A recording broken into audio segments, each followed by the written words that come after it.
শুভ সন্ধ্যা শিক্ষার্থীবৃন্দ। অনলাইন ক্লাসে তোমাদের স্বাগতম। প্রথমে আমি আমার পরিচয় দিচ্ছি। আমার নাম অনুজিত রায়। আমি সহকারী শিক্ষক, বড় মগবাজার সরকারি প্রাথমিক বিদ্যালয়।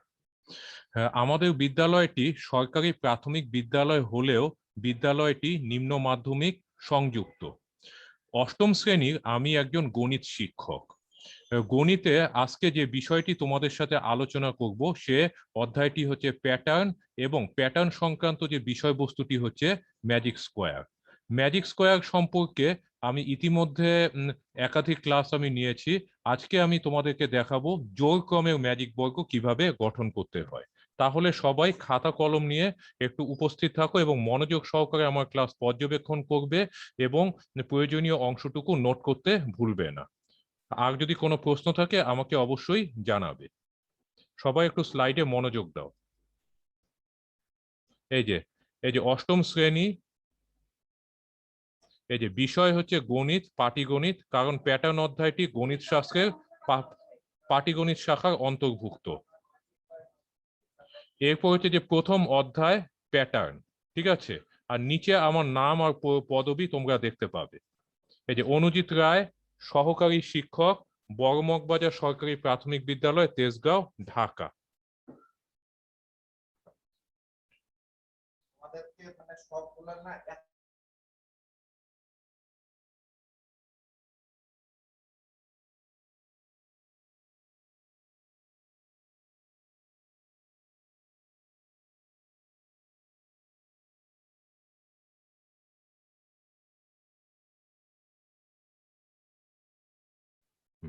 তাহলে তোমরা সবাই আমরা পরবর্তী স্লাইডে চলে যাই এবং আলোচনা শুরু করি।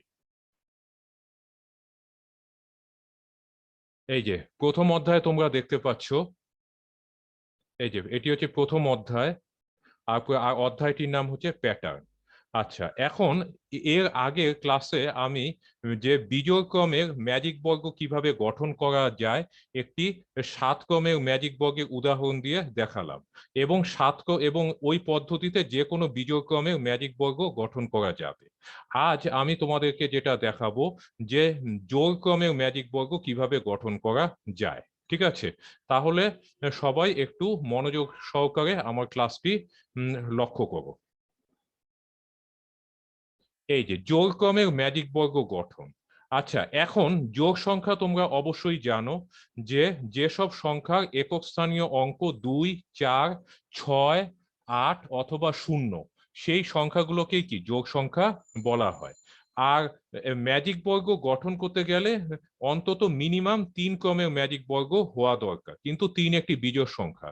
তাহলে 4, 6, 8, 10, 12, 14 এসব হচ্ছে যে জোড় ক্রমের, এসব ক্রমের ম্যাজিক বর্গই হচ্ছে জোড় ক্রমের ম্যাজিক বর্গ।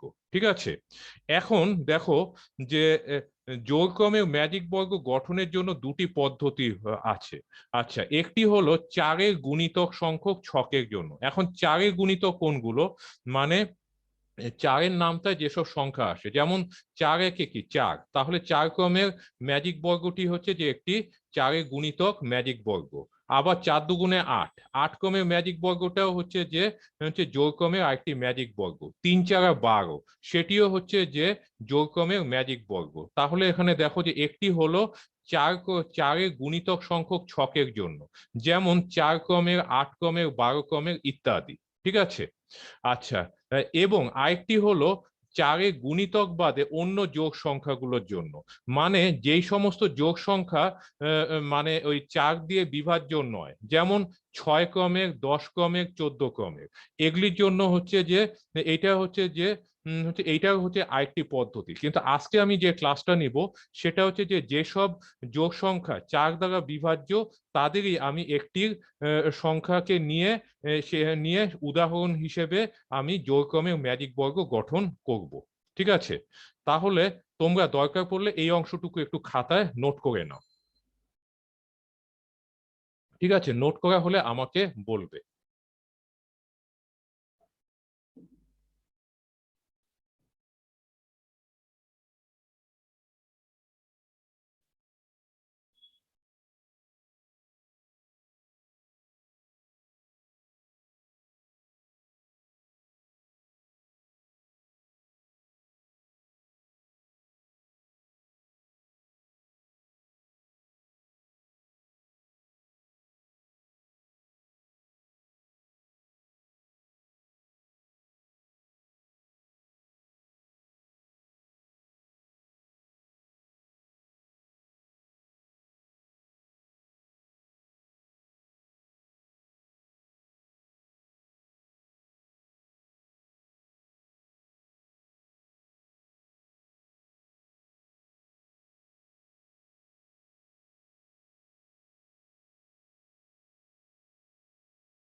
আশা করি যে তোমাদের এটি নোট ডাউন করা হয়ে গিয়েছে, ঠিক আছে।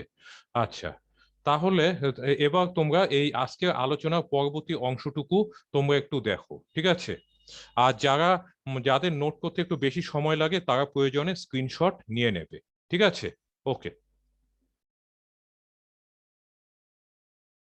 এই যে দেখো, নিচে চারে গুণিতক সংখ্যক ছকের জন্য ম্যাজিক বর্গ গঠনের একটি উদাহরণ দেওয়া হলো।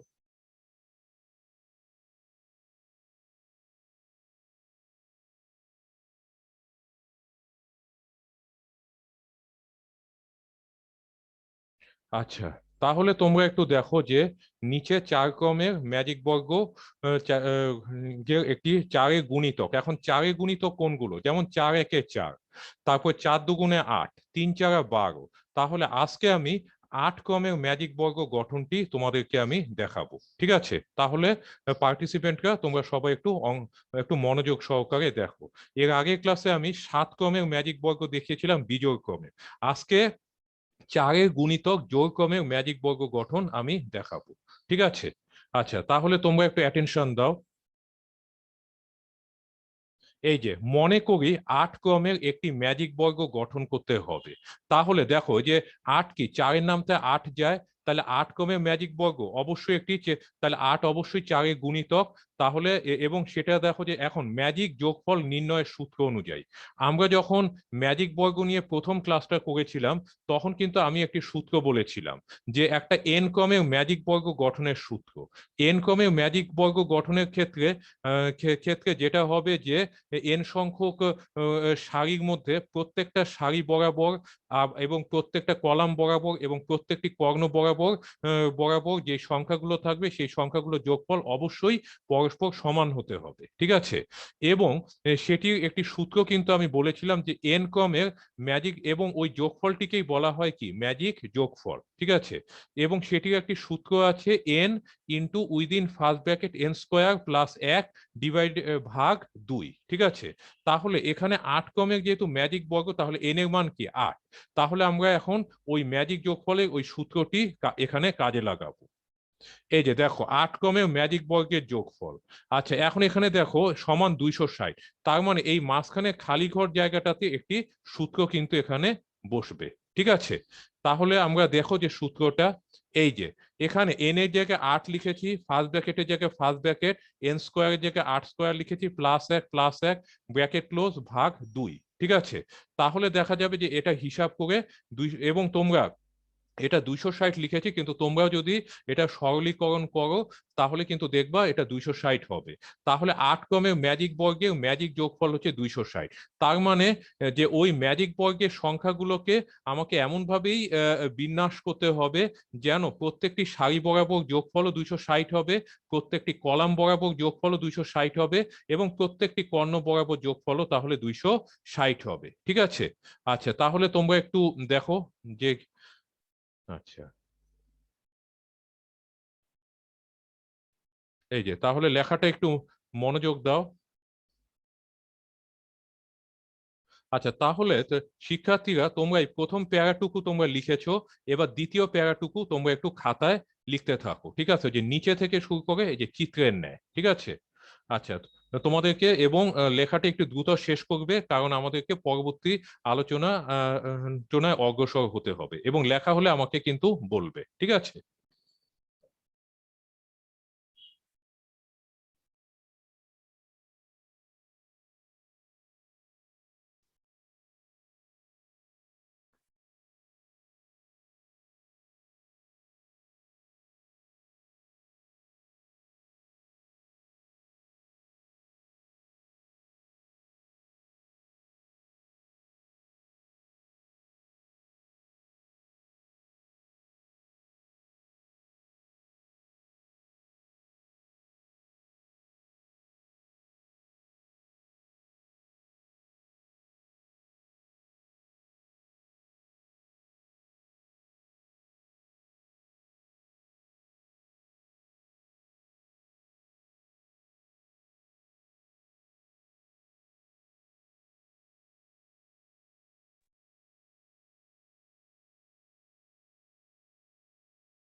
হ্যাঁ, নাহিদ, কোনো সমস্যা আছে তোমার?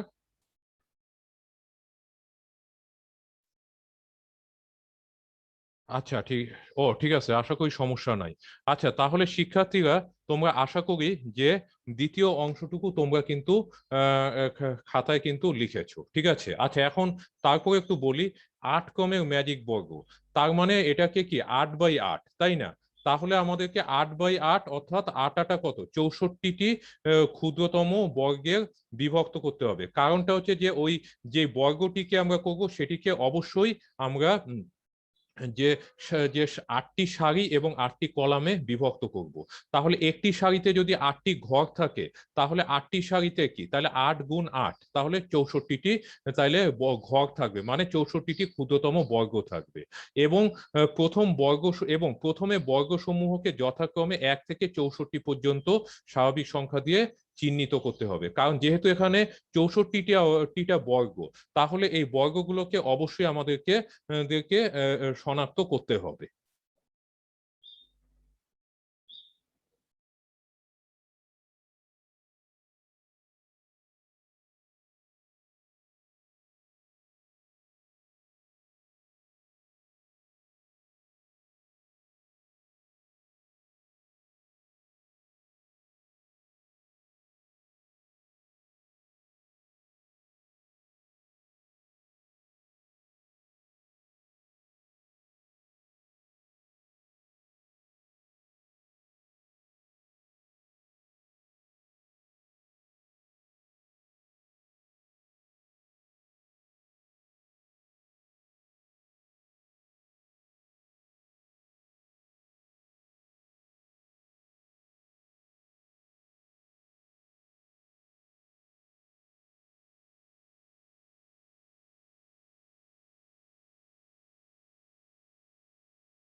আচ্ছা, তাহলে তোমরা একটু দেখো শিক্ষার্থীরা, একটু করে, যে এই যে এখানে আমরা আমরা এবার কি করব, যেহেতু ওই বড় বর্গটি 64টি বর্গে বিভক্ত হয়েছে হচ্ছে, এবং প্রত্যেকটি বর্গকে আমি মার্কিং করব এবং 1 থেকে 64 অনুযায়ী, এবং সিরিয়ালি কিন্তু আমাদেরকে করতে হবে, ঠিক আছে।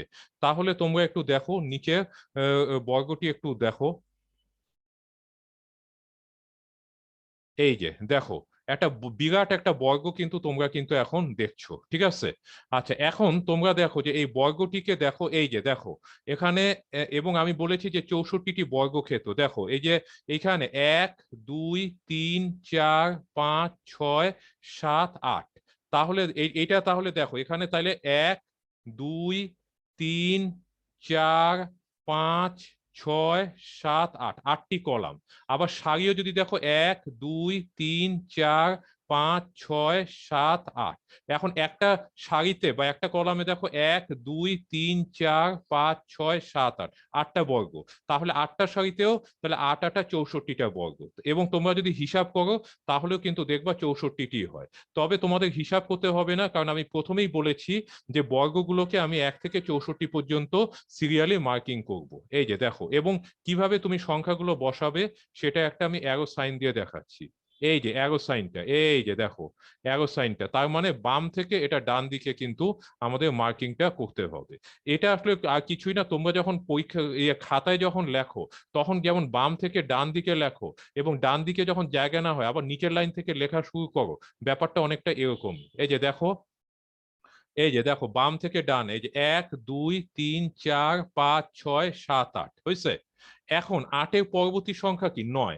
যখনই 9 হবে আবার কি, এই যে নিচের লাইনে কিন্তু চলে আসবে, এবং নিচের সারি বরাবর কিন্তু আমরা কিন্তু লিখবো, এই যে 9 10 11 12 13 14 15 16, 16 পর কি 17, তাহলে আবার নিচের সারি বরাবর 17 18 19 20 21 22 23 24, 24-এর পরবর্তী সংখ্যা কি 25, তাহলে আবার নিচের সারিতে আসছি, 25 26 27 28 29 30 31 32, 32-এর পরবর্তী সংখ্যা 33, তাহলে আমরা আবার নিচের লাইনে চলে আসছি, এই যে 33, 34, 35, 36, 37, 38, 39, 40, ঠিক আছে।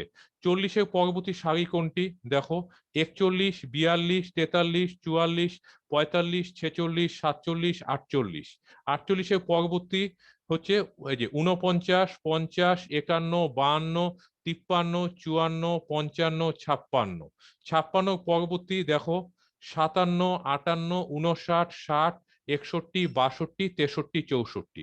তাহলে তোমরা দেখো যে কোনো সংখ্যা কিন্তু বাদ পড়ে নাই। তাহলে এবং মার্কিং দিয়েও বুঝে এবং মার্কিং এর মাধ্যমে স্পষ্ট বুঝতে পারছো যে এখানে 64টি ক্ষুদ্রতম বর্গ আছে। এখন এই 1 থেকে যে 64 সংখ্যাগুলো কিন্তু এভাবে বিন্যস্ত থাকবে না। এগুলোকে আমরা এমন ভাবে পুনর্বিন্যস্ত করব যাতে এই যে এইভাবে যে সারি, প্রথম সারি, দ্বিতীয় সারি, তৃতীয় সারি, চতুর্থ সারি, পঞ্চম সারি, ষষ্ঠ সারি, সপ্তম সারি, অষ্টম সারি, প্রত্যেকটা সারি বরাবর যোগফল সেম থাকবে। আবার প্রথম কলাম, দ্বিতীয় কলাম, তৃতীয় কলাম, চতুর্থ কলাম, পঞ্চম কলাম, ষষ্ঠ কলাম, সপ্তম কলাম, অষ্টম কলাম, তাহলে প্রত্যেকটা কলামেরই যোগফলও কিন্তু একই থাকবে। আবার যদি মনে করো কর্ণ, এই যে কর্ণ বরাবর কোন প্রথম কর্ণ বরাবর কি কি আছে? 1, 10, 19, 28, 37, 46, 55, 64, এগুলো কিন্তু সংখ্যাগুলো এভাবে থাকবে না। এমন কতগুলো সংখ্যা এখানে স্থাপন করা হবে সে যাতে এটাও যাতে ওই আগের যোগফলগুলো সমান থাকে।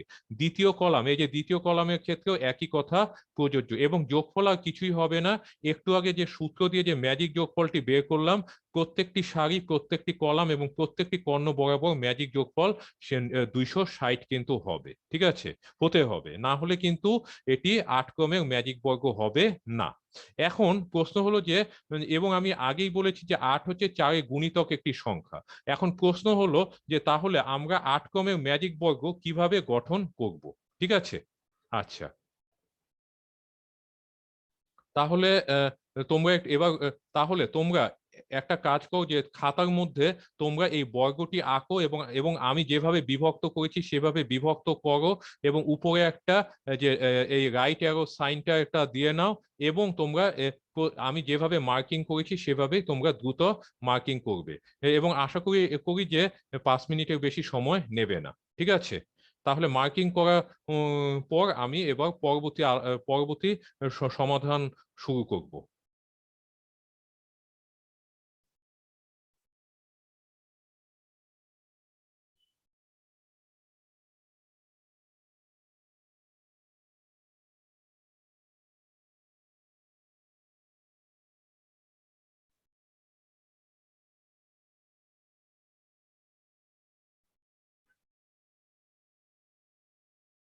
তাহলে তোমরা খাতায় লেখা হলে আমাকে একটু ইনফর্ম করবে।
আচ্ছা, আশা করি যে তোমাদের তোলা হয়েছে, তাহলে এবার আমরা পরবর্তী কার্যক্রম শুরু করি।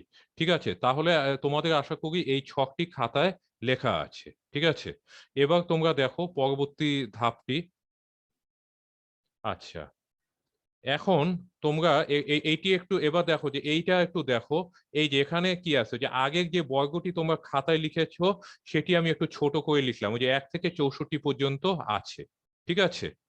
আচ্ছা, এখন তোমরা একটু একটা বিষয় একটু দেখো, এই পাশেরটাতে একটু ইয়ে আছে, এটা পরে তোমরা আলোচনা করব। এখন তোমরা এখানে দেখো যে 1 থেকে এখানে কি, যে 1 থেকে 64 পর্যন্ত কিন্তু আছে। এখন আমরা এই বর্গটি, এই যে এই বর্গটি ছোট্ট করে তোমরা আবার খাতার মধ্যে কিন্তু আঁকবে, ঠিক আছে? আঁকো সবাই, এটা আবার আঁকো এবং 5 মিনিটের মধ্যেই তোমরা এই মার্কিং করাটি শেষ করো। কারণ এবং আগের বার যেমন বর্গটি তোমরা একটু বড় করে এঁকেছো, খাতার মাঝখানে এঁকেছো, এখন কিন্তু এটি আর খাতার মাঝখানে আঁকবে না, এটা একটু খাতার বাম সাইডে করবে, কারণ ডান দিকে আমাকে সম আকৃতির আরেকটি বর্গক্ষেত্র কিন্তু আঁকতে হবে, ঠিক আছে? তোমরা ডান দিকেরটার দিকে এখন খেয়াল করার দরকার নাই, তোমরা বাম দিকের বর্গক্ষেত্রটি আঁকো এবং এবং ওই বর্গটিকে 64টি বর্গক্ষেত্রে বিভক্ত করো এবং সিরিয়ালি 1 থেকে 64 মার্কিং করে যাও। তারপরে আমি বলবো কি করতে হবে।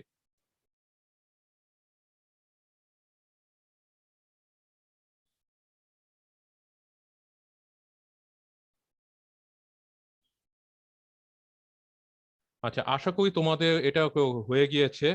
এখন তোমরা একটা বিষয় খুব ভালোভাবে একটু লক্ষ্য করো। আচ্ছা, তোমরা এই কর্ণের ব্যাপারটি একটু আলোচনা করি।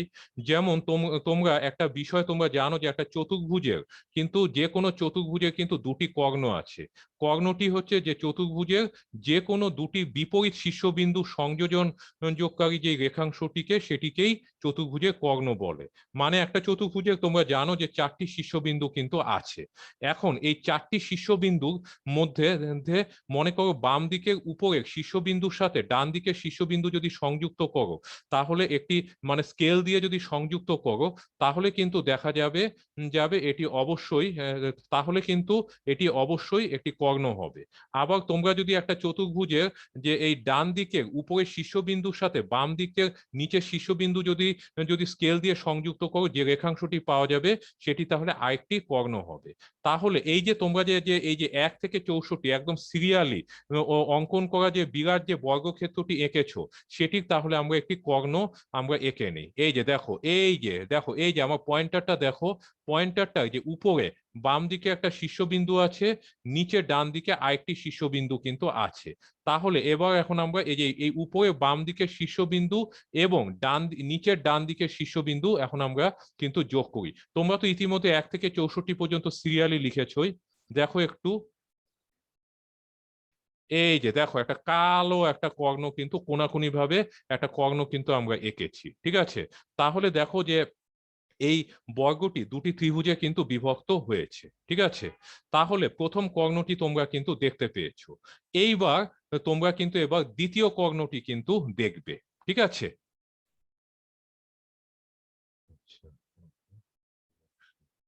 আচ্ছা, এখন তোমরা একটু দ্বিতীয় কর্ণটি দেখো, এই যে দেখো দ্বিতীয় কর্ণটি, ঠিক আছে?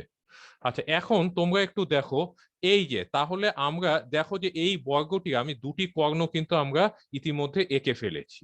আচ্ছা, এখন একটা বিষয় এবার খুব খেয়াল রাখতে হবে যে এটা হচ্ছে কি 8-এর 8 8 কিন্তু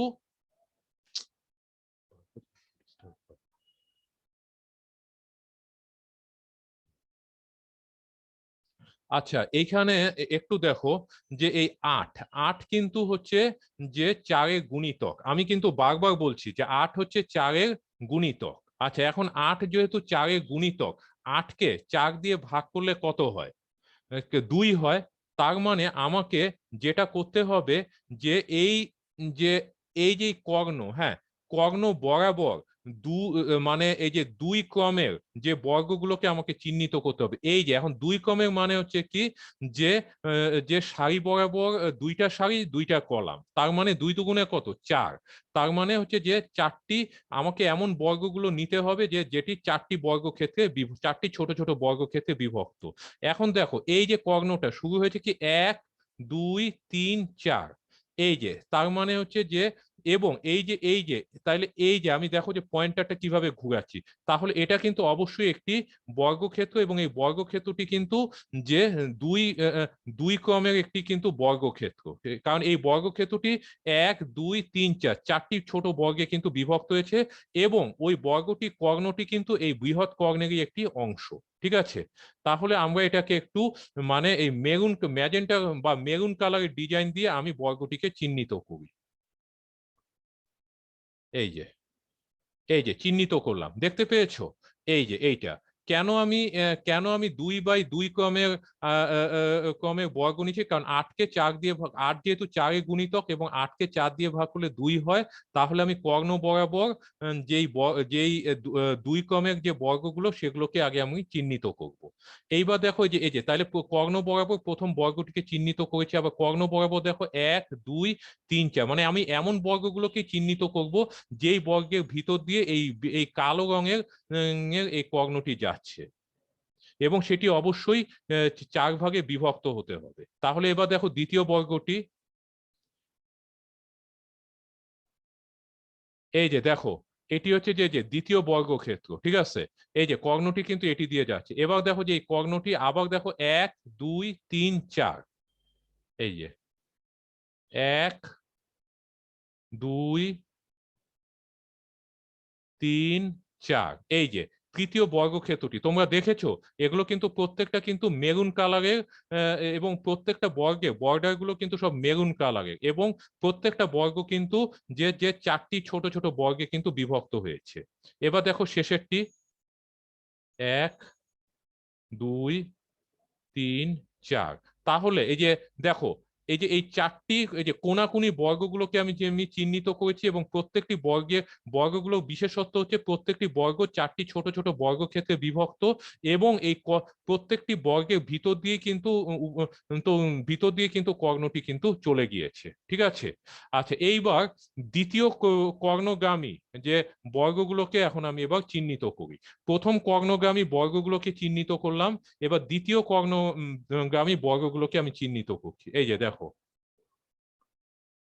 1 2 3 4, এই যে দেখো দ্বিতীয় কর্ণগামী যে বর্গটি এই যে উপরে আছে, আবার দেখো এই যে দ্বিতীয় কর্ণটিকে যে এদিক দিয়ে কিন্তু চলে যাচ্ছে, তাইলে এখন এইটা কোণ আবার 1 2 3 4, এই যে দেখো 1, তারপর এই যে 2 3 4, এই যে দ্বিতীয় কর্ণগামী যে বর্গ, এই যে বর্গ দ্বিতীয় কর্ণগামী দ্বিতীয় বর্গ।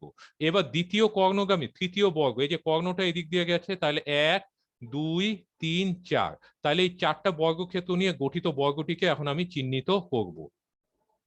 1 2 3 4, ঠিক আছে। এইবার চতুর্থ কর্ণগামী যে বর্গটিকে চিহ্নিত করি, 1 2 3 4, তাহলে আমি যেভাবে ভাবে এই বর্গটি কর্ণ আমি এঁকেছি, এবং সংশ্লিষ্ট কর্ণগামী যে বর্গগুলোকে মানে 4টি বর্গক্ষেত্রে বিভক্ত বর্গগুলোকে চিহ্নিত করেছি, তোমরাও ঠিক সেইভাবে এখন চিহ্নিত করো, ঠিক আছে। এবং 2-3 মিনিটের মধ্যে এই চিহ্নিতকরণের কাজটি শেষ করবে।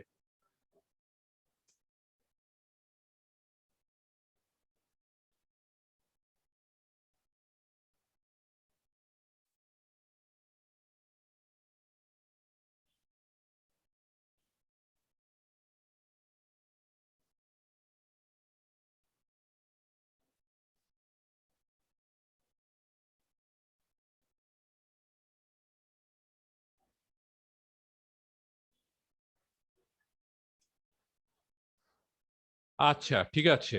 তাহলে তোমরা আশা করি যে এই কর্ণগুলোকে তুমি চিহ্নিত কিন্তু করেছো, ঠিক আছে।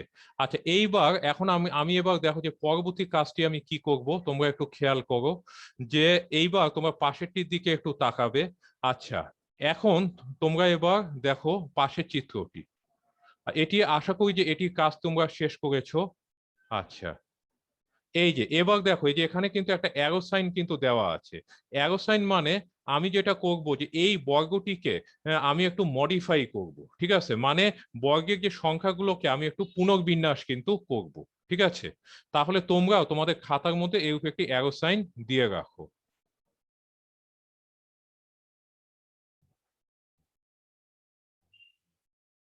আচ্ছা, আচ্ছা, তাহলে তোমরা একটু দেখো এই যে এইবার একটু খেয়াল করো যে এইবার পাশাপাশি দুটি বর্গকে এবার তোমরা একটু খেয়াল করো যেখানে কি লেখা। দেখো এখানে এক, এইখানে তোমরা কিন্তু প্রথম চিত্রে কি করেছো যে সংশ্লিষ্ট কর্ণগামী বর্গগুলোকে ইতিমধ্যে চিহ্নিত করেছো। এখন তোমাদেরকে দেখো যে দ্বিতীয় বর্গটির দিকে বর্গক্ষেত্রটির দিকে তাকাও, দেখো মাঝখানে অনেকগুলো ছোট ছোট বর্গের সংখ্যাগুলোকে কিন্তু খালি রাখা হয়েছে। কেন খালি রাখা হয়েছে সেটি আমি ব্যাখ্যা করি। সেটি হচ্ছে মানে যেই সংখ্যাগুলো এই চিহ্নিত বর্গক্ষেত্রগুলোর ভিতরে অবস্থিত, শুধু সেই সংখ্যাগুলো গুলো শুধু স্ব স্থানে অবস্থান করবে। আর যেই সংখ্যাগুলো চিহ্নিত বর্গক্ষেত্রগুলোর বাইরে অবস্থিত, সেই সংখ্যাগুলোকে আমি কিন্তু মানে মুছে ফেলেছি। দেখো, এই যে দেখো, এই যে প্রথম কর্ণ বরাবর প্রথম বর্গ কোনটা, এই যে এইটা, আমি পয়েন্টারটার দিকে তাকাও, এই যে এইটা যেটা তোমরা চিহ্নিত কিন্তু করেছো। তাহলে এই প্রথম বর্গের ভিতর অবস্থানগত সংখ্যাগুলো কি 1, 2, 9, 10। তাহলে তাহলে এরাও এখানে এই যে 1, 2, 9, 10, ঠিক আছে। এইবার তোমরা একটু দেখো, আবার প্রথম কর্ণ বরাবর যে দ্বিতীয় এই যে এইটা যে পয়েন্টারটা দেখো, এবং তোমরা দেখো কর্ণ বরাবর এই যে দ্বিতীয় বর্গ কোনটা, এই যে এভাবে যে চিহ্নিত যে করেছো, এই যে একটু আগে তোমরা খাতায় চিহ্নিত করেছো না, এবং সেটার ভিতরে কি কি সংখ্যা আছে দেখো, 19, 20, 27, 28, ঠিক আছে। তাহলে এরাও কিন্তু এই যে দেখো 19, 20, 27, 28। এবার দেখো এই প্রথম কর্ণ বরাবর তৃতীয় বর্গটি দেখো, যে চিহ্নিত বর্গটির ভিতর কি 37, 38, 45, 46। এই যে দেখো যে কোনাকুনি বরাবর আগাই 37, 38, 45, 46। এবার দেখো যে এবার প্রথম কর্ণ বরাবর এই যে দেখো যে চতুর্থ বর্গ কোনটা, 55, 56, 63, 64। এই যে 55, 56, 63, 64। তাহলে প্রথম কর্ণ বরাবর যে বর্গগুলোকে আমি চিহ্নিত করেছি, সেই বর্গগুলোর ভিতরে অবস্থানরত সংখ্যাগুলো কিন্তু ষষ্ঠ স্থানে অবস্থান করে আছে। এবার দ্বিতীয় কর্ণটির দিকে তাকাও, দ্বিতীয় কর্ণে উপরে প্রথম বর্গে কে কে আছে, 7, 8, 15, 16। এই দেখো এখানে ওই যে 7, 8, 15, 16। এরপর দেখো দ্বিতীয় কর্ণ বরাবর দ্বিতীয় বর্গ কোনটা, এই যে এইটা, এই যে দেখো পয়েন্টারটার দিকে তাকাও, এই যে দ্বিতীয় কর্ণ বরাবর চিহ্নিত দ্বিতীয় বর্গ হচ্ছে এইটা, এবং এটার ভিতর কি কি সংখ্যা আছে, 21, 22, 29, 30। তাহলে এখানেও দেখো যথাস্থানে 21, 22, 29, 30। এবার দ্বিতীয় কর্ণ বরাবর তৃতীয় বর্গ, এই যে আমি চিহ্নিত করছি, এখানে কি 35, 36, 43, 44। এই যে 35, 36, 43, 44। এবার এটাকে আবার আরেকটু টেনে দেই, দেখো যে দ্বিতীয় কর্ণ বরাবর চতুর্থ বর্গ কোনটি, 49, 50, 57, 58। এই যে দেখো যে 49, 50, 57, 58, ঠিক আছে। তাহলে তোমরা দেখো যে আর দেখো যে যে প্রথম এবং দ্বিতীয় কর্ণ বরাবর এই যে এইটা এইটা এইটা 1, 2, 3, 4, 5, 6, 7, 8। তাহলে প্রথম এবং দ্বিতীয় কর্ণগামী যে 8টি যে বর্গ, সেই বর্গগুলোর ভিতর অবস্থানরত সংখ্যাগুলোই কিন্তু আমি দ্বিতীয় যে স্কোয়ারটিতে কিন্তু দেখাচ্ছি। কিন্তু দেখো 3, 4, 5, 6, 11, 12, 13, 14 এরা এই সংখ্যাগুলো কেউই কিন্তু এই 8টি চিহ্নিত বর্গের ভিতরে না। তাহলে এদের জায়গাগুলো কিন্তু আমি যথারীতি খালি রেখেছি। ঠিক একইভাবে দেখো 17, 18, 25, 26, 33, 34, 41, 42। দেখো এই যে এরা কিন্তু সবাই কি এই চিহ্নিত বর্গগুলোর বাইরে, তাইলে এই যে এদের জায়গাগুলো কিন্তু খালি রেখেছি। আবার ঠিক একইভাবে দেখো 23, 24, 31, 32, 39, 40, 47, 48। এই সংখ্যাগুলো কি এই 8টি চিহ্নিত বর্গের বাইরে, তাহলে এদের জায়গাগুলো খালি। ঠিক সেম 51, 52, 53, 54, 59, 60, 61, 62। এই যে এই বর্গগুলো কিন্তু এরা কিন্তু সবাই চিহ্নিত বর্গগুলোর বাইরে, তাহলে এদের জায়গাগুলো কিন্তু খালি রেখেছি। এবং তোমরাও আশা করি যে আমি যেভাবে এই দ্বিতীয় বর্গটি এঁকেছি, তোমরাও ঠিক সেভাবেই 2-3 মিনিটের মধ্যে আঁকাটা শেষ করো, ঠিক আছে। শেষ হলে আমাকে কিন্তু বলবে।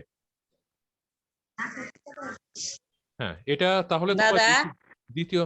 হ্যাঁ হ্যাঁ আপা, এই দাদা শুনতে হ্যাঁ হ্যাঁ আমি শুনতে পাচ্ছি, হ্যাঁ বলুন। তো স্টুডেন্ট তো কেউ জয়েন করে নাই। আমি কি করবো আপা, আমি তো চেষ্টা তো আমি করছি, আমি ফোন করেছি কালকে, আমি বলেছি, এবং এরপরও তো আমি তো আসলে তো আমি আর কিছু, এখন অনেকেরই নানা রকম সমস্যা দেখাচ্ছে, বেশিরভাগেরই স্মার্ট মোবাইলের সমস্যা, বেশিরভাগেরই নানা, এখন তারপরে আমি এখন কি করব। আমি তো এরপর আমি ফোন করেই চলছি, ফোন করলে ফোন বন্ধ রাখতেছে, আমি কি করব সেটা বলেন। ওদের ডাকবেন, ওই যে 25 তারিখে ওদের ডাকবেন। এই আমি তো জয়েন করছি, যে আপনাকে কথা শুনতে আমি কালকে জাহেদ আপাকেও বলছি, আবার একজন এখন একজন স্টুডেন্ট আবার বলেও বসছে যে স্যার খালি পড়াতেই থাকে এই জন্য তারা নাকি পড়ে না। এখন আমি কি বলবো এটা বলেন আপনি। আমি লিঙ্ক পাঠাইছি, আজকেও আমি মেসেজ দিছি, লিঙ্ক পাঠাইছি, আমি 2-3 জনকে ফোনও করছি, ফোন করলে ফোন ধরে না, নাইলে মোবাইল বন্ধ রাখে। জাহেদা আপা ওই দিন বুঝাইলো, আমিও বুঝাইলাম, তারপরে তারা ওই ডোন্ট কেয়ার। করেন ওই কালকে না তো বুধবারে ওদের ডাকবেন, কালকে ডাকার তো পরে আবার সামনাসামনি বলে দিব। কালকে আপা অ্যাসাইনমেন্ট দেওয়ার সময় ওদেরকে সবাইকে ডাকা হয়েছিল, যে এবং অ্যাসাইনমেন্ট দেওয়া হয়েছিল এবং কালকেও ওদেরকে ডাকতে অনেক পারেন। অনুরোধ করছে, আমি অনুরোধ করছি, জায়েদা আপা অনুরোধ করছে, তারপরে ওরা যেরকম সেরকমই করছে।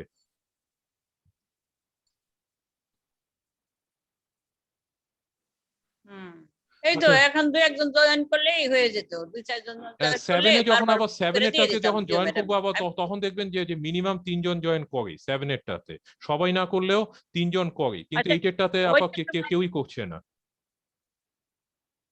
এবং কোনো না কোনো শুনেন, তাহলে 7টার সময় আবার আমি জয়েন করব। হ্যাঁ 7টায় না, এই যে 7টার সময় আমি আবার জয়েন 6:30টার সময়, করব। 6:30, এই 6:30 মানে এই 6:45, 6:45টার 6:30 দিকে। আচ্ছা আমি তখন আবার জয়েন করব। আচ্ছা ঠিক আছে আপা। আচ্ছা এখন রাখি, নামাজ পড়বো তো, 6:45টার দিকে জয়েন করব। না না, আমি আমার ক্লাসটা চালিয়ে যাবো আপা, এগুলো তো আমি বাতায়নে দিব তো। আপনি চালাই যান, হ্যাঁ হ্যাঁ আমি আপনি চালিয়ে চালিয়ে যাব। যান।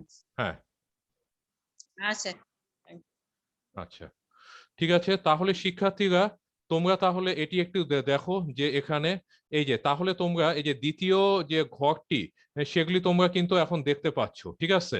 এখন তোমরা একটু দেখো যে এটা আশা করি যে তোমাদের তোলা হয়েছে, তাহলে তোমরা দেখো যে এবার এখন আমি এই যে দেখো এটি হচ্ছে চিত্র 1 আর নিচে লেখো যে চিত্র 2, ঠিক আছে। তাহলে তোমরা কি করলে, যে প্রথমে একটি বর্গক্ষেত্র আঁকলে, এটিকে 64 ভাগে বিভক্ত করলে এবং সিরিয়ালি 1 থেকে 64 এভাবে সাজিয়ে লিখলে। এরপর তোমরা কি করলে, বর্গটির দুটি কর্ণ কোনাকুনি তোমরা সংযুক্ত করলে এবং তোমরা এই যে এমন ভাবেই এমন সাইজের বর্গগুলোকে চিহ্নিত করলে যেগুলি 4টি বর্গক্ষেত্রে বিভক্ত এবং যেগুলো কর্ণ বরাবর অবস্থান করেছে। তারপর সংশ্লিষ্ট সংখ্যাগুলোকে লিখে বাকি সংখ্যাগুলোকে বাকি ঘরগুলোকে তোমরা খালি রাখলে, ঠিক আছে।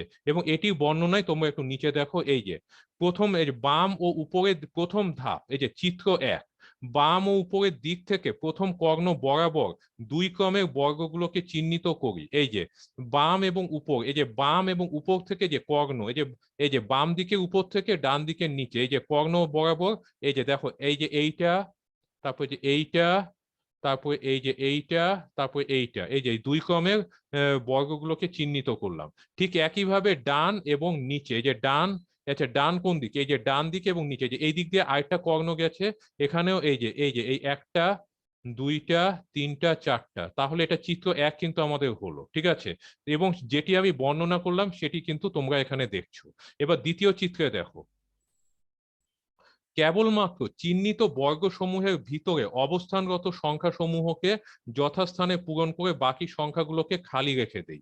এই যে দেখো সংশ্লিষ্ট যে চিহ্নিত বর্গগুলোতে এই সংখ্যাগুলোকে বাকি স্থানগুলোকে খালি রেখে দিয়েছি, ঠিক আছে। এবং এটি তোমরা এগুলো অবশ্য লেখার দরকার নেই, এটি আমি মৌখিক ইনস্ট্রাকশনটা বলেছি, সেটি মনে রাখলেই চলবে। এবার তোমরা পরবর্তী দুটি চিত্র কিন্তু দেখো। এই যে দেখো, আচ্ছা তার আগে একটা কাজ তোমরা দেখো, এই যে এই বর্গটিকে যে তোমরা যে লিখেছো দেখো, এটি কিন্তু আবার দেখো এখানে কিন্তু আবার তোমরা কিন্তু নিচের লাইনে আবার একটি বর্গ আঁকবে এবং এইবার দেখো সংখ্যাগুলোকে কিন্তু আমি উল্টা দিক থেকে করছি। আগেবার কি করেছি, যে একদম উপরে বাম দিক থেকে ডান দিকে, আবার বাম থেকে ডানে, আবার বাম থেকে, এইবার নিচে, এবার কিন্তু উল্টা হয়ে গেছে, এবার নিচে ডান থেকে বামে। এই যে আগেবার কি, এই যে উপরে একটা রাইট অ্যারো কি, তার মানে এখানে নিচে লেফট অ্যারো কি, এই যে দেখো 1 2 3 4 5 6 7 8, অনেকটা আরবি অক্ষরে যেমন তোমরা যে ডান থেকে বামে লেখা হয়, ব্যাপারটা কিন্তু অনেকটা এরকমই। 8-এর পর আবার দেখো, এবার আবার উপরের লাইনে চলে যাবে, আবার এই যে ডান থেকে বামে 9 10 11 12 13 14 15 16 17 18 19 20, মানে ঠিক প্রথম যে চিত্রটি এঁকেছো তার ঠিক বিপরীত কিন্তু হবে, মানে উল্টা দিক থেকে আমি কিন্তু আবার সংখ্যাগুলোকে সিরিয়ালি সাজিয়েছি, ঠিক আছে। এবং দেখো যে একটি কর্ণ কিন্তু আমরা এখানে কিন্তু দিয়ে দিয়েছি, ঠিক আছে। প্রথম কর্ণের পর এখন তোমরা একটু দেখো যে দ্বিতীয় কর্ণটি, এই যে এই যে আগে আগে যেমন আমরা কোনাকুনি দুটি কর্ণ চিহ্নিত করেছি, এবারও আমরা কর্ণ এঁকেছি এবং ঠিক আগের মতোই কিন্তু আমরা কিন্তু এবার কাজগুলো কিন্তু করব। দেখো, তবে আমরা যেটা করব যে সেটি করব কি, যে আগেরবার যেমন আমরা বর্গের বর্ডার গুলোকে সম্পূর্ণ গাঢ় ভাবে দিয়েছিলাম, এবার সম্পূর্ণ গাঢ় না দিয়ে একটু বর্ডারের যে বর্ডার গুলোকে একটু ভেঙে ভেঙে চিহ্নিত করব। দেখো, এই যে প্রথম কর্ণ কোনটা, এটির বরাবর যে দুই ক্রমের যে বর্গ, এই যে দেখো, এই যে এইটা, এই যে এইটা, এই যে দুই ক্রমের একটা কিন্তু বর্গ কিন্তু হয়েছে, ঠিক আছে। আবার দেখো এটা, এই যে এইটা, এই যে দুই ক্রমের আরেকটি বর্গ। আবার প্রথম কর্ণ বরাবর এই যে তৃতীয় যে বর্গটিকে দেখো, এই যে আবার প্রথম কর্ণ বরাবর যে চতুর্থ যে বর্গটিকে দেখো, এই যে এইটা, ঠিক আছে। প্রথম কর্ণ বরাবর চারটি বর্গকে আমি চিহ্নিত করেছি, কিন্তু আগেরবার যেমন আমি বর্ডার গুলোকে সম্পূর্ণ গাঢ় দাগ দিয়ে করেছি, কিন্তু এবার সম্পূর্ণ দাগ না দিয়ে প্রত্যেকটি বর্ডারকে একটু ভেঙে ভেঙে কিন্তু চিহ্নিত করেছি। দ্বিতীয় কর্ণেও দেখো আমরা ঠিক একই কাজ করব। এই যে দেখো, এই যে আবার দ্বিতীয় কর্ণ বরাবর দুই ক্রমের বর্গ, এই যে দেখো, এইভাবে, এভাবে, এভাবে। এবার দ্বিতীয় কর্ণ বরাবর এবার তৃতীয় 2/2 দুই ক্রমের বর্গটিকে দেখো, এইটা, এই যে দেখতে পাচ্ছ। তাহলে তোমরা চিত্র 1 আর 2 তো ইতিমধ্যে এঁকেছো, তাহলে তোমরা এখানেও ঠিক একই কাজটা তোমরা একটু খাতায় করো। এটা হবে চিত্র 3, ঠিক আছে। তাহলে 2-3 মিনিটের মধ্যে তোমরা শেষ করে নাও।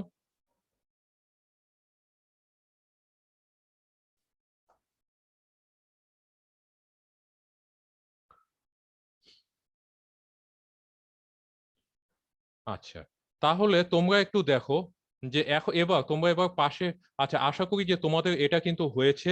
এইবার দেখো, মজার ব্যাপারটা কি, আগের বার তোমরা যখন করেছিলা প্রথম ও দ্বিতীয় চিত্রের ক্ষেত্রে তোমরা কিন্তু শুধুমাত্র যে সংশ্লিষ্ট চিহ্নিত বর্গের ভিতর অবস্থানরত সংখ্যাগুলোকে রেখে বাকি ঘরগুলো কিন্তু খালি করে দিয়েছো।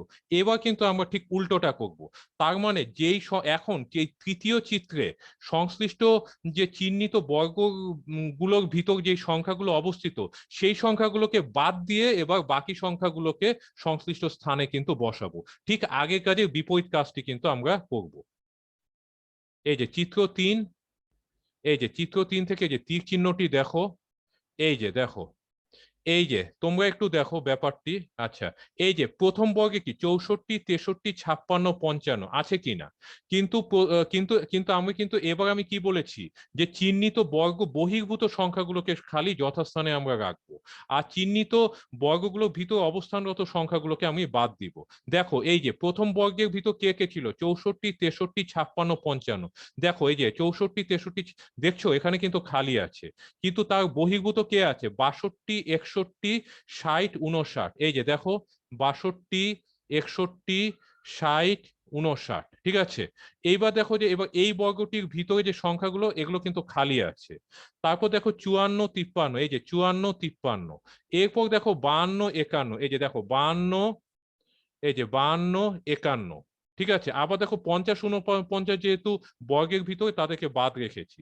এইবার দেখো যে এবার যে 48, এই যে 48 এখানে আছে, 48-এর পাশে কি 47। কেন 47-কে নিব, কারণ 47 কি সংশ্লিষ্ট বর্গগুলোর বাইরে। কিন্তু আবার 46 যখনই আসবে সেটা কিন্তু বর্গের ভিতরে, তাহলে 46 বাদ। 45 সংশ্লিষ্ট বর্গের ভিতরে, এই যে এই বর্গটার ভিতরে, তাহলে 45ও বাদ। এরপর 44, 43 এটা আবার কি এই বর্গটির ভিতরে, তাহলে এরাও বাদ। তাহলে এবার 42, 41 আবার এই সংশ্লিষ্ট বর্গগুলো প্রত্যেকটারই বাইরে, এই যে 42, 41, ঠিক আছে। এবার দেখো নিচের লাইনে দেখো 40, 39, এই যে 40, 39। এইবার দেখো এই যে সংশ্লিষ্ট বর্গের ভিতর কি 38, 37, তাহলে 38, 37 বাদ। আবার আরেকটা সংশ্লিষ্ট বর্গের ভিতর কি 36, 35, তারাও বাদ। এদের বাইরে কে 34, 33, এই যে দেখো 34, 33, ঠিক আছে। আচ্ছা, এরপরে দেখো 32, 31, এই যে 32, 31। তারপর এখানে দেখো যে এরা এখন সবাই বাদ। তারপর কি 26, 25, 26, 25। এরপরে দেখো যে আবার সংশ্লিষ্ট বর্গের বাইরে কে কে আছে 24, এই যে 24। এই যে তার বাইরে কে আছে 23, এই যে 23, কিন্তু 22 যখনই হলো তখন দেখবা সংশ্লিষ্ট বর্গগুলোর একটা ভিতরে চলে আসে, তাহলে 22 বাদ ঠিক একই কারণে, 21 বাদ, 20 19 ঠিক একই কারণে বাদ। তাহলে এবার কি 18 আর 17, এই যে দেখো 18 17, ঠিক আছে। এবার দেখো 16 15 এরা আবার সংশ্লিষ্ট বর্গের ভিতরে, তাহলে এরা বাদ। তাহলে বাইরে কে 14 13, এই যে 14 13। আবার দেখো 12 11 এরাও সংশ্লিষ্ট বর্গের বাইরে, তাহলে 12 11। এবার দেখো 10 9, 10 9 কিন্তু একটা সংশ্লিষ্ট বর্গের ভিতরে, তাহলে এরা বাদ। এবার দেখো আবার 8 7, এটাও কিন্তু আবার এই সংশ্লিষ্ট বর্গের ভিতরে, 8 7 বাদ। আবার 6 5 হচ্ছে সবগুলো বর্গের বাইরে, এই যে 6 5। ঠিক একইভাবে আমি 4 আর 3 নিলাম। তাহলে তোমরা বুঝতে পেরেছো যে চিত্র 1 থেকে চিত্র 2 যেভাবে গঠন করেছি, চিত্র 3 থেকে চিত্র 4 কিন্তু পুরোটাই হচ্ছে যে তার বিপরীত প্রক্রিয়া, ঠিক আছে। তাহলে এই যে চিত্র 4। আচ্ছা, এখন দেখো এবার এটার বর্ণনাটি একটু দেখো তোমরা। এই যে বাম ও উপরের দিক থেকে প্রথম কর্ণ বরাবর দুই ক্রমের বর্গগুলোকে চিহ্নিত করি, এবং একইভাবে ডান ও নিচের দিক থেকে দ্বিতীয় কর্ণ বরাবর দুই ক্রমের বর্গ কিন্তু সম্পূর্ণ গাঢ়ভাবে চিহ্নিত না করে ডট ডট দাগ দিই। এই যে দেখো, এই যে এই যে মেরুন কালার গুলো ডট ডট ডট, এই যে ডট ডট ডট, এই যে dot dot dot dot dot dot. তবে উল্লেখ্য দেখো, তৃতীয় চিত্রে 1 থেকে 64 পর্যন্ত সংখ্যা সমূহকে নিচের ডান দিক থেকে প্রতি সারি বরাবর বাম দিকে পর্যায়ক্রমে ঘরগুলো, এই যে দেখো ডান দিক থেকে বাম দিকে পর্যায়ক্রমে, এই যে ডান থেকে বাম, ডান থেকে বাম, ডান থেকে বাম, ডান থেকে বাম, ঠিক আছে। তাহলে তৃতীয় ধাপটি তোমরা কিন্তু বুঝতে পেরেছো। এইবার দেখো যে চতুর্থ ধাপে কি করেছি, যে চিহ্নিত বর্গের ভিতরে অবস্থানগত সংখ্যা সমূহকে বাদ দিয়ে অন্যান্য সংখ্যা সমূহকে যথাস্থানে পূরণ করি। এই যে বাকি জায়গাগুলোকে বাদ দিয়েছি। তাহলে তোমরা এই যে এই অ্যারো সাইন দিয়ে আমি যেভাবে ফিল আপ করেছি, তোমরা সেভাবে 5 মিনিটের মধ্যে ফিল আপ করাটা শেষ করো।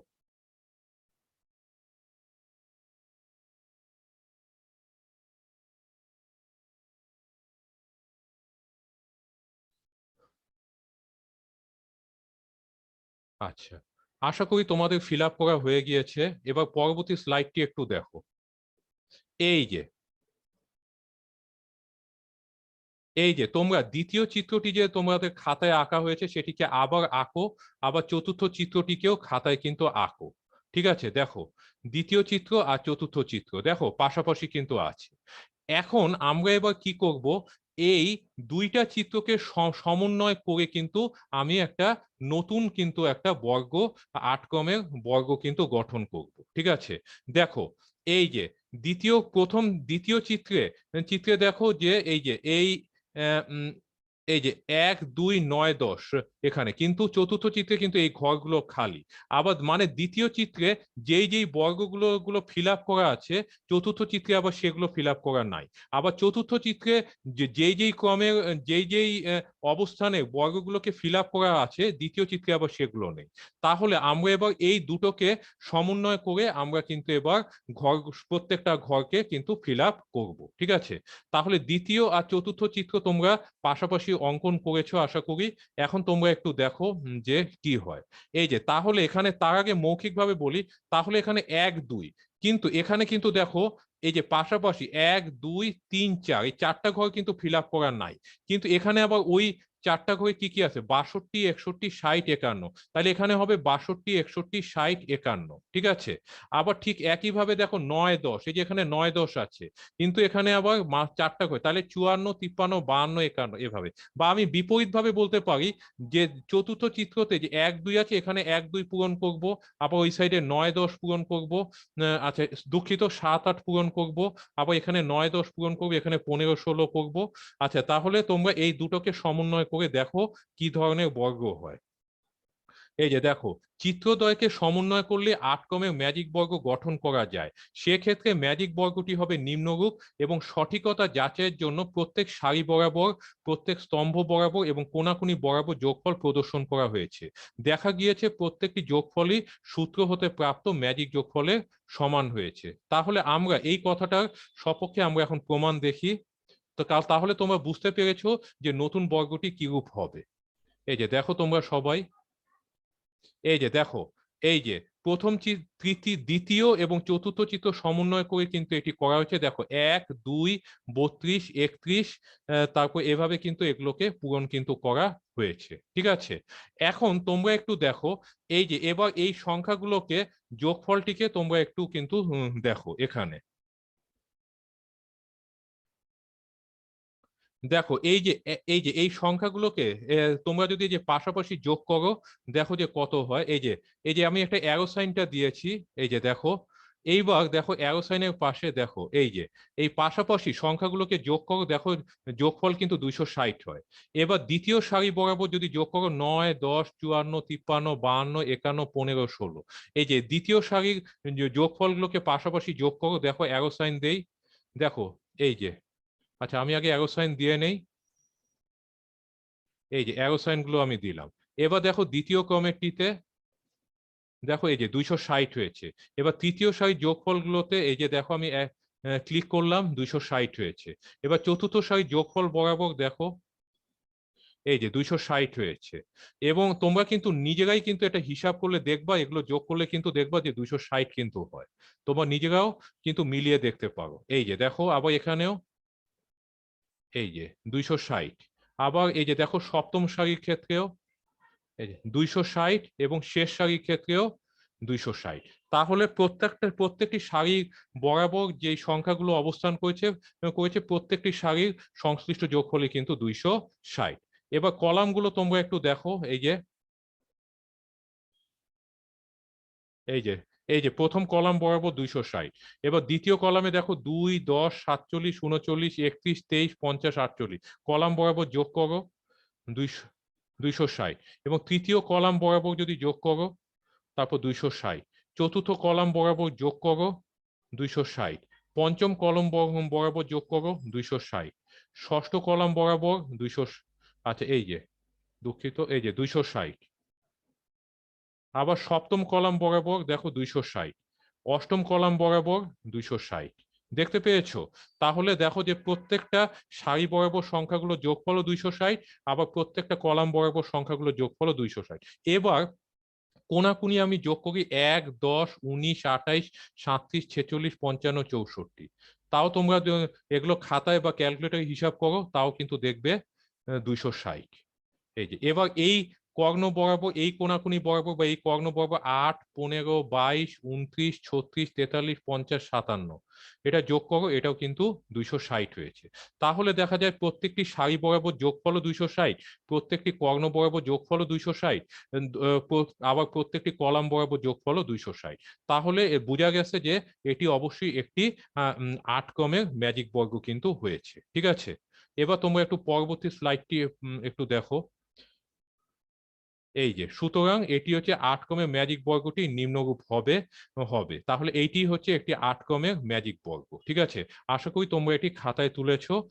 এরূপে 4 ক্রমের 4 গুণিতক যে কোনো জোড় ক্রমের ম্যাজিক বর্গ গঠন করা যায়। ঠিক আছে, তাহলে ঠিক একই পদ্ধতিতে আমরা 4 ক্রমের 12 ক্রমের তারপরে হচ্ছে 16 ক্রমের 20 ক্রমের এরকম ম্যাজিক বর্গ কিন্তু আমরা গঠন করতে পারি।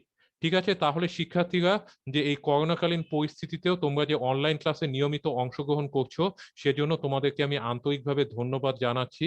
সব তোমরা তোমাদের সুস্থতা কামনা করে আজকের ক্লাস আমি এখানেই শেষ করছি। তোমরা সবাই সুস্থ থেকো, ভালো থেকো এবং নিরাপদে থেকো। ঠিক আছে, থ্যাংক ইউ অল।